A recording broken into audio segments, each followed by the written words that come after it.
prstenje, lanci, naušnice, sve je ovdje da se preda. Nemoj, sine moj, nemoj, sine. Nemojte mi to. To mi od pokojne majke, ne uzimaj to, te molim. Zadnji put pitam, ko je Jovanka Končar? Ne uzimaj mi ga! Ko Boga te molim, ne!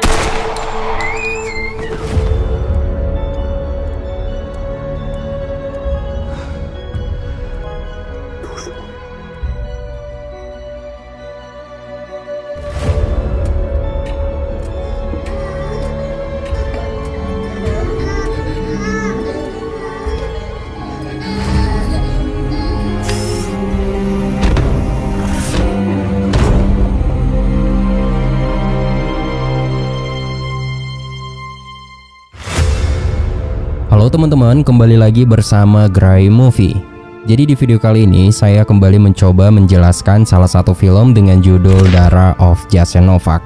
Film yang membahas drama perang dan sejarah ini bercerita tentang seorang anak perempuan bernama Dara berumur 10 tahun yang dikirim ke kamp konsentrasi Jasenovac di Kroasia selama Perang Dunia Kedua, di mana dia harus menyaksikan kebrutalan dan kekejaman tentara Kroasia yang saat itu pro terhadap Nazi Jerman. Seluruh keluarganya pun satu persatu dieksekusi mati hingga hanya tersisa dia dan adiknya yang masih berumur 2 tahun. Nah, sebelum kita masuk ke dalam isi ceritanya, saya kembali mengingatkan kalau video ini berisi full spoiler dari film Dara of Jasenovac. Jika kalian tidak terganggu dengan spoiler, jadi langsung saja kita masuk ke dalam isi ceritanya.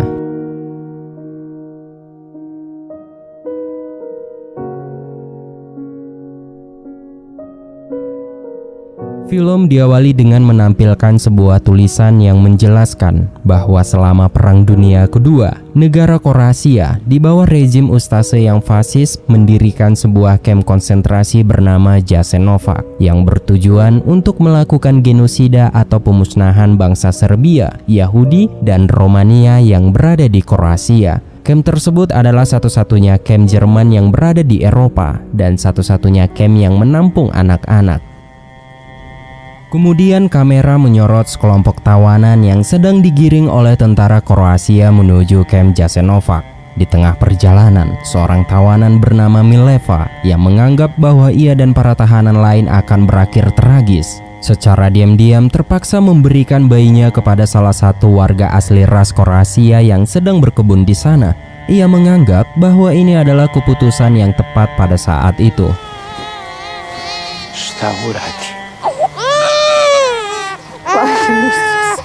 Kini rombongan tawanan pun sampai di suatu tempat. Para tentara menyortir para tawanan. Mereka dibedakan antara yang masih bisa bekerja dan yang sudah tua atau tak kuat lagi untuk bekerja.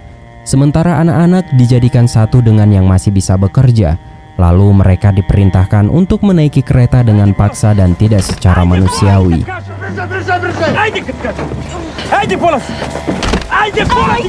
Sementara itu, seorang pak tua memohon untuk tidak dibawa ke kamp Jasenovac karena ia tak sanggup untuk bekerja. Pak tua itu pun menganggap bahwa yang sudah tua akan dilepaskan begitu saja. Dan setelah diizinkan, pak tua itu pun merasa senang karena tidak dibawa ke kamp konsentrasi Jasenovac.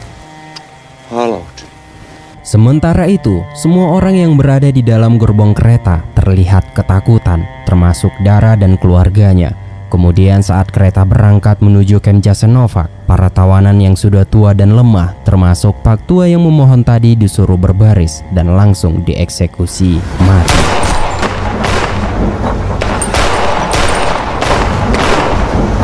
Dara yang mengintip dari balik celah kereta terlihat ketakutan setelah melihat pembantaian itu. Ibu Dara yang bernama Sofia sebagai ibu yang pastinya hatinya tersayat melihat anak-anaknya yang kecil harus menyaksikan pembantaian itu. Ibunya pun berusaha mencoba bersenandung untuk menghibur diri dan anak-anaknya.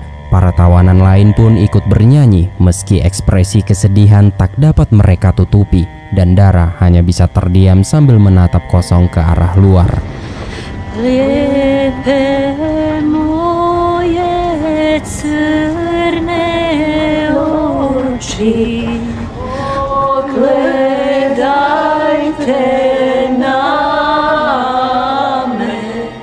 Kemudian di tengah perjalanan, nampak sekelompok tahanan yang sedang diperbudak untuk membuang mayat-mayat para tawanan yang telah dieksekusi mati oleh para petugas di camp tersebut.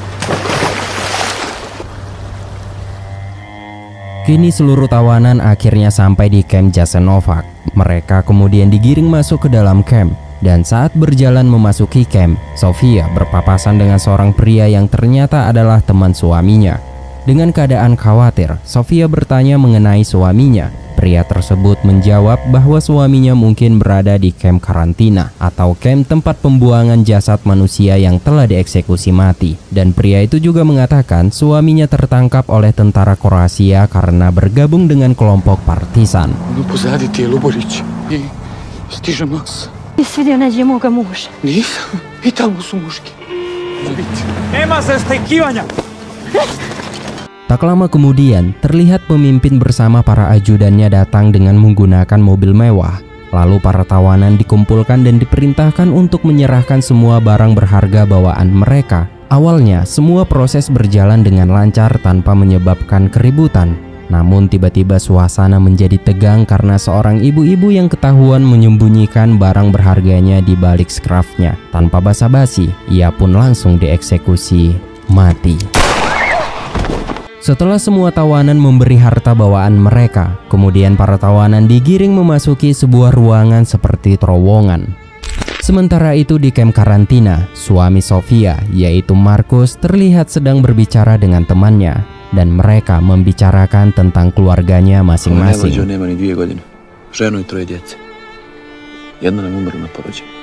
Kembali lagi ke camp Jasenovac, para petinggi camp sedang mengadakan jamuan dan para tawanan dijadikan hiburan.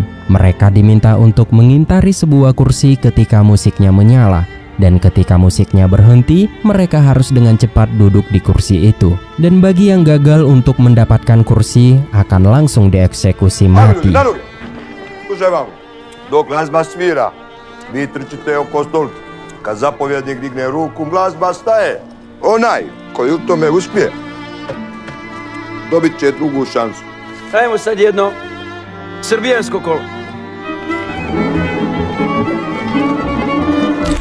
Sementara itu di terowongan, Sofia berusaha menolong saudaranya yaitu Vera yang tengah hamil dan terlihat akan melahirkan. Sofia dan Mileva pun berusaha membantu Vera untuk melahirkan. Dan saat itu, anak-anak termasuk Dara diperintahkan untuk keluar agar mereka tidak melihat proses melahirkan tanpa alat medis. Dan setelah para anak-anak keluar dari terowongan, Sofia dan Mileva mulai melakukan tindakan. Namun anak yang baru saja dilahirkan sudah tak bernyawa lagi. Čime da presječem? Nemam ništa. Čime da presječem? Nemam ništa! Mrtvo. Možda i bolje ovako. Di tempat lain, hiburan masih tetap berjalan. Dara yang tak jauh dari lokasi acara tak sengaja mengintip dari balik lubang dinding. Dia melihat seorang tawanan yang dieksekusi mati karena gagal untuk mendapatkan kursi.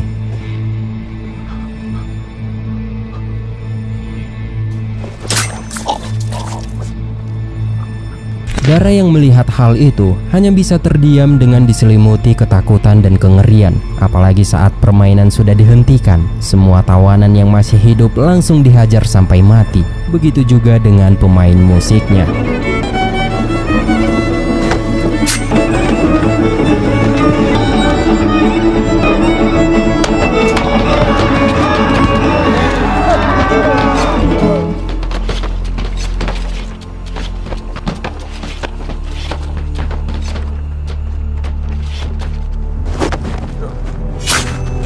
Keesokan harinya, Dara terlihat trauma setelah menyaksikan pembantaian semalam. Sofia yang melihat Dara yang sangat murung, ia pun mengajak Dara untuk melihat anak-anak tawanan bermain bola. Sofia dan Dara terlihat sedikit bahagia, meski itu adalah sebuah hal yang sederhana. Setidaknya mereka bisa sejenak melupakan kengerian yang sedang mereka jalani di camp ini. Kemudian saat asik melihat permainan bola, tiba-tiba salah satu petugas camp datang dan memerintahkan mereka untuk kembali masuk, sehingga hiburan pun berakhir.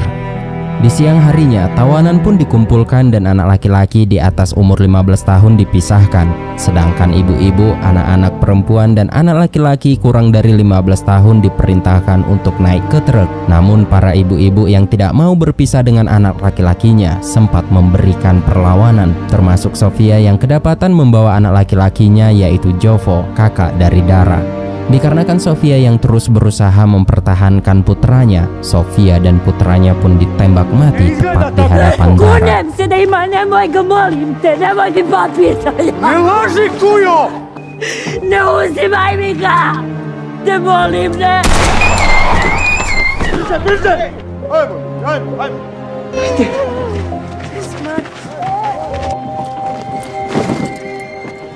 Keesokan harinya di kamp karantina, mereka kedatangan truk yang berisi mayat-mayat dari kamp Jasenovac. Saat Markus hendak mengubur mayat tawanan, tiba-tiba ia menemukan istri dan anak laki-lakinya yang sudah terbujur kaku di antara mayat-mayat yang ada di sana.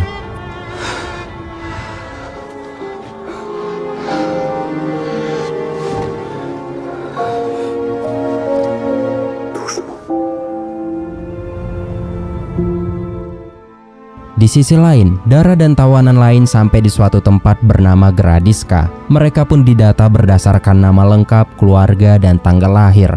Anak-anak yang sakit langsung dibawa menuju rumah sakit.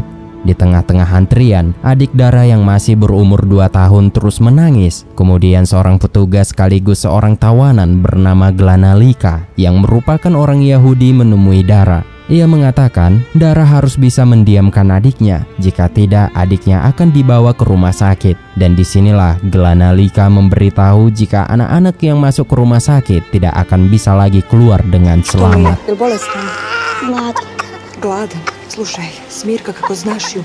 Kemudian di saat giliran Dara yang akan didata, adiknya yang bernama Judo tetap menangis. Karena hal ini, adiknya diminta untuk dibawa ke rumah sakit, namun Dara melindungi adiknya. Ia berkata bahwa adiknya hanya lapar bukan sakit. Namun karena Dara masih kecil dan dianggap belum bisa merawat adiknya tetap diminta untuk dibawa ke rumah sakit. Hal ini pun tidak bisa dibantah oleh Dara lagi. Namun beruntungnya dari arah belakang, Vera datang dan berkata bahwa ia akan merawat adiknya Dara. Dan pada akhirnya adik Dara tidak jadi dibawa oleh para petugas. A gdje je tvoj muž? Ne, Pa nije vam isto prezime. od mog bratića. Smiri to dijete, neću da čujem više. Ili ga smirite ili nek se preda u bolnicu. Biće on dobro. Setelah pendataan selesai, para tahanan pun dimasukkan ke dalam sebuah ruangan sekaligus menjadi tempat tinggal mereka. Di dalam ruangan, Dara dihampiri oleh Glanalika. Ia memberi sebuah apel kepada adiknya Dara. Keesokan harinya, petugas datang untuk memilih beberapa wanita untuk dipekerjakan. Vera dan Mileva pun terpilih. Mereka ditugaskan untuk menggiling jagung. Sementara itu, Dara diberitahu oleh seorang wanita tua untuk segera mencari wadah untuk makanan agar ia dan adiknya bisa mendapat jatah makanan. Dara dan anak laki-laki Vera pun kebingungan karena mereka tidak memiliki wadah makanan. Mereka berdua hanya bisa mengintip ketika para tawanan mengantri untuk mendapat makanan. Tak lama kemudian, antrian yang semakin panjang membuat porsi makanan tak cukup. Kemudian salah satu petugas melapor kepada atasannya bahwa pasokan makanan perlu ditambah dikarenakan banyaknya kedatangan tawanan baru. Mendengar hal itu, Jovanka, sang atasan, tanpa memikir panjang langsung memberendel para tahanan yang sedang rebutan jatah makanan.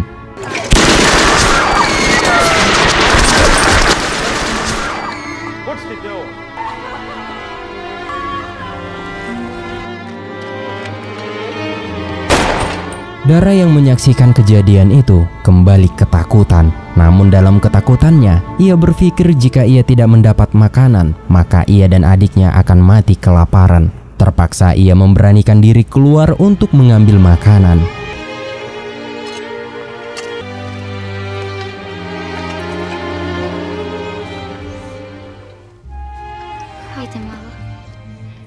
Sementara itu di tempat lain, para tawanan termasuk Vera dan Mileva dikumpulkan. Satu persatu tawanan dipilih untuk dibawa ke Jerman.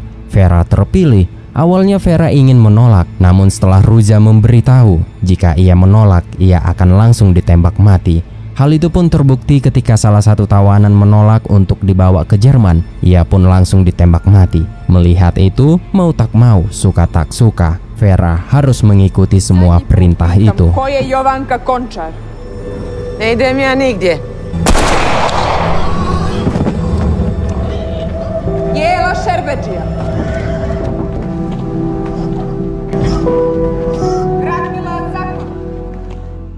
Adegan kemudian memperlihatkan Max. Dia adalah seorang tentara wanita. Saat itu, ia sedang memeriksa mayat anak-anak yang baru saja mereka musnahkan dari rumah sakit. Kemudian di tempat lain, di mana Dara dan yang lainnya sedang diajarkan oleh sebuah paham fasisme oleh salah satu biarawati yang merupakan pemimpin rumah sakit tersebut. Rencananya, anak laki-laki ini akan dijadikan prajurit muda Kroasia.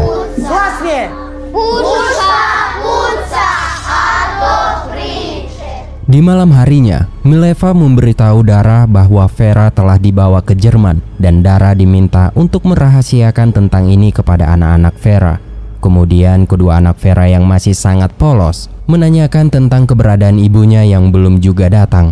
Lalu Dara mengatakan bahwa besok ibu mereka akan kembali. Kini selain harus bertanggung jawab ke adiknya, Dara juga harus bertanggung jawab untuk mengurus anak-anaknya Vera. Rekla da će sutra doći. A majka? Dođe majka sutra. Di kamp karantina, Markus mendapat kabar dari kawannya bernama Jeto bahwa malam ini akan ada acara serta hiburan pembantaian tawanan yang akan diadakan oleh para petinggi. Mendengar itu, Markus bersembunyi di luar ruangan. Tak lama kemudian, para petugas datang untuk membawa beberapa tawanan yang akan dijadikan korban pembantaian. Kemudian Markus meminta bantuan kepada Jeto untuk mencari informasi tentang keberadaan Dara dan anaknya yang paling kecil. Sina sam vidio mrtvog. Ženu. Nadu. Najmlađi sin Budo, nema ni dvije. Možda su je odveli u Staru Gradišku. Je rad svoj posao. Cijer mi se zove Dara. Di pagi harinya, Jero menemui Markus. Ia memberitahu bahwa kedua anaknya masih hidup dan sekarang berada di kamp Gradiška. Kemudian di malam harinya, di ruangan istirahat, Markus masih memikirkan tentang nasib kedua anaknya. Ia sangat ingin menemui kedua anaknya, namun ia tak tahu arah jalan menuju ke Gradiška. Tak lama kemudian, salah satu tawanan baru bernama Denik berkenalan dengan Markus. Dalam obrolan mereka, Denik mengatakan bahwa ia berasal dari Gradiška. Mendengar kata Gradiška, Markus pun punya harapan untuk pergi ke sana. Ia menanyakan rute menuju Gradiška. Setelah diberitahu oleh Denik, Markus berniat untuk melarikan diri dari kamp ini untuk menemui kedua anaknya. Nizvedno. Prijeko. Ima li tam gdje kakav mlin? Majku mila, koliko je tad ljudi pobijeno. Došlo neka, tamo sve ispraznili za žene i djecu. Dvoje djece mi je ostalo tam živo. Tamo sve ispraznili za žene i djecu. Ženu i starijeg sina, pa sam ih ovdje našao. Dvoje djece mi je ostalo tam živo. Kembali lagi di Gradiška, saat para anak-anak sedang diajarkan kembali mengenai fasisme, tiba-tiba beberapa tentara datang dan meminta biarawati ini untuk memilih 10 anak laki-laki yang akan dibawa pergi. Saat itu, Dara bertanya kemana anak-anak ini akan dibawa, namun biarawati ini dengan tegas menyuruh Dara untuk diam. Gdje ih to vodite? Jezik za zube, sme razumjela. Di suatu hari, seorang wanita Kroasia bernama Daro datang untuk mengambil anak-anak yang nantinya akan dimasukkan ke panti asuhan. Namun hanya beberapa saja yang dapat dibawa. Mereka yang terpilih pun didata satu persatu. Dan kedua anak Mileva terpilih untuk dibawa. Namun sayangnya, Dara dan adiknya tidak terpilih dikarenakan terlambat datang ke lokasi pemilihan. Hari demi hari pun berlalu dan kini adik Dara mulai melemah karena kekurangan gizi. Keadaannya semakin memburuk karena Budo terkena demam tinggi. Saat itu Glanalika berusaha untuk merahasiakan ini dari para petugas agar Budo tidak dibawa ke rumah sakit. Beberapa hari kemudian, keadaan Budo semakin memburuk dan saat itu tanpa diduga, tiba-tiba Max mengetahui kalau Budo sedang sakit. Ia pun langsung memerintahkan Glanalika untuk membawa Budo ke rumah sakit. Neka s mjesta prijavi inače ću vas sve pobiti! Ako još nekome dijete bolesno, neka smije... Melihat adiknya dibawa ke rumah sakit, Dara terlihat putus asa. Ia sangat kebingungan. Mileva berusaha menenangkan Dara yang kini sudah kehilangan semangatnya. Keesokan harinya, Mileva membawa Dara untuk bekerja menggiling jagung. Tujuan Mileva agar Dara tidak tenggelam dalam keputusasaannya. Di sini Mileva mengatakan bahwa Dara harus kuat untuk bertahan hidup agar ia bisa menceritakan semua yang telah terjadi selama pemerintahan Kroasia. Bić kako je zapisano. Danas me čeraju na rad u Njemačku. Otkud znaš? Saat tengah bekerja, para pekerja kembali dikumpulkan, lalu satu persatu kembali dipilih untuk dibawa ke Jerman, dan salah satunya, Mileva terpilih untuk dibawa, dan kini Dara benar-benar hanya sebatang kara. Bukica, lokal! Beberapa hari kemudian, Glanalika datang menemui Dara. Di sini Dara memohon kepada Glanalika untuk membawanya menjenguk adiknya di rumah sakit. Awalnya Glanalika menolak karena tempat itu merupakan tempat paling berbahaya di kawasan ini. Namun karena Dara terus memohon, akhirnya di malam hari Dara dibawa secara diam-diam ke rumah sakit dan kembali bertemu dengan adiknya. Šta sam ti donijela?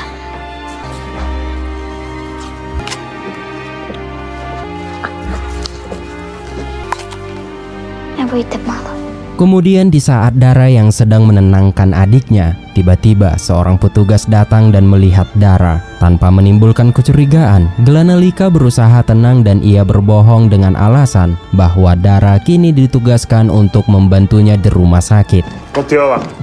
Ajmo, Daro, treba kazane naložiti. Ja ću posle skinut posteljinu. Blankice. Kemudian di malam berikutnya, Dara kembali mengunjungi adiknya. Namun tidak lama kemudian, Biarawati datang bersama salah satu pemimpin petinggi di kawasan ini. Mengetahui itu, Glanalika langsung menyembunyikan Dara di bawah ranjang adiknya. Di bawah ranjang, Dara mendengar semua pembicaraan mereka. Ternyata mereka berencana untuk memusnahkan anak-anak yang ada di rumah sakit ini. Glanalika yang juga mendengar itu menjadi bingung harus bagaimana. Ia sangat ingin menyelamatkan semua anak-anak yang ada di sini, namun Glanalika tak bisa karena semua dikendalikan oleh para petugas. Sebelum Biarawati itu keluar, ia memerintahkan Glanalika untuk membawa semua anak-anak ke ruangan pemusnahan. Setelah Biarawati dan para pemimpin itu keluar, Glanalika langsung memerintahkan Dara membawa Budo untuk kabur. Dalam pelarian itu, Dara hampir saja ketahuan oleh petugas, dan beruntungnya ia dengan bijak langsung sembunyi di tempat yang gelap.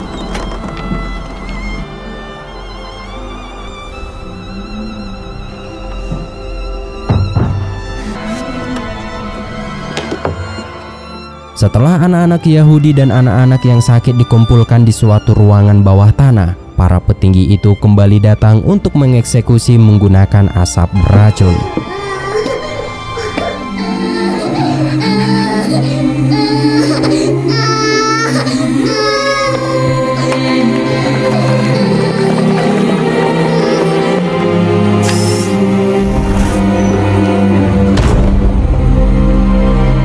Singkat ceritanya, Dara dan adiknya berhasil selamat dan Glanalika meminta agar adiknya diserahkan kepada Daro karena hanya hal itu cara satu-satunya agar adiknya selamat dari pemusnahan, apalagi adiknya sekarang sedang sakit parah. Kemudian di sini Dara mengajukan diri untuk ikut bersama adiknya. Namun Glanalika mengatakan bahwa Dara tidak bisa ikut karena sebenarnya Dara dan adiknya tidak masuk ke daftar anak-anak yang akan dibawa ke panti asuhan. Di sini Glanalika menjelaskan bahwa ia mempunyai satu kartu identitas dari anak yang telah terpilih masuk ke panti asuhan. Namun anak itu telah dieksekusi mati sehingga kartu identitasnya bisa digunakan oleh adiknya Dara.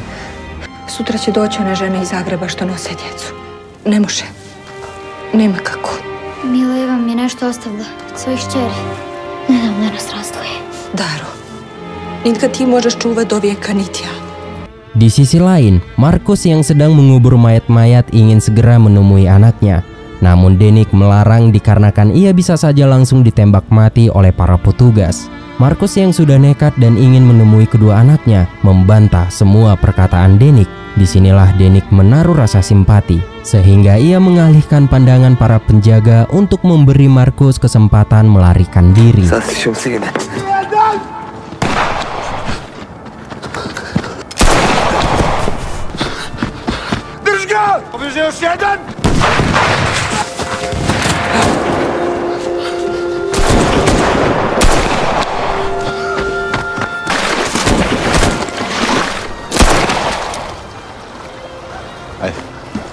Keesokan harinya di Gradiska, setelah menyamarkan Budo seperti perempuan, akhirnya Glanalika memberi kartu identitas itu kepada Budo.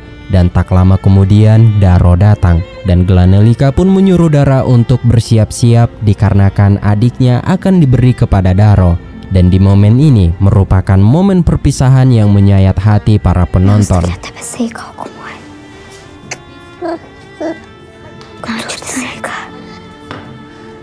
Onda ćemo ići kući našoj i ćaća će nas tamo čekati.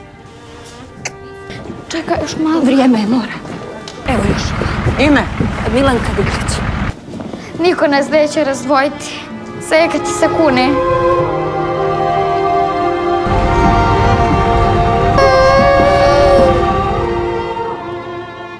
Dara yang tidak rela berpisah dengan adiknya langsung berlari mengikuti mobil yang membawa adiknya. Ia tidak peduli dengan para petugas yang siap menembaknya. Saat Max yang melihat Dara keluar dari gerbang, ia langsung mencoba menembak Dara. Namun Glanalika mencoba mencegahnya, sehingga Glanalika pun ditembak mati.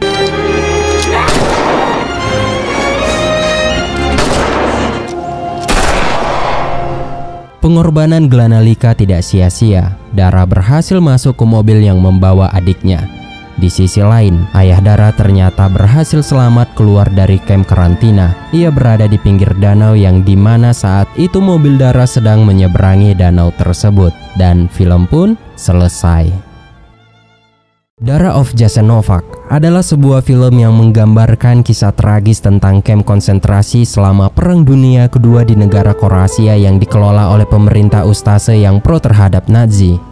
Makna dari film ini mencakup kepentingan untuk mengingat sejarah tragis tersebut, memahami penderitaan yang dialami oleh korban-korban Holocaust, serta menyoroti keberanian dan ketahanan manusia di tengah keadaan yang sangat mengerikan.